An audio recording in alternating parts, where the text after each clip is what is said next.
ยา14กฎหมายจะเปลี่ยนยักษ์ไหล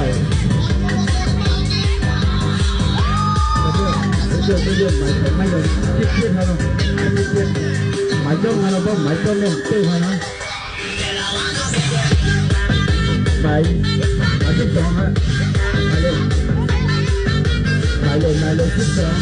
องที่ตรงกฎหมายเป็นต่อเป็นต่อเป็นต่อ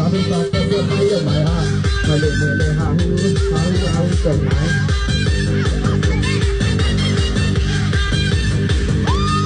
ประโยชน์อะไรแบบไม่เราชอบถามหมายเลยชอบถามกฎหมาย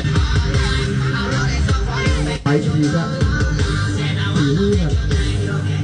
หมายทีไม่หยุดทุกคนกฎหมายหมายเลยทุกคนกฎหมายเป็นเลยต่อแล้วไม่ยอมไหนฉันไม่ยอมคิดเสียหมายเลย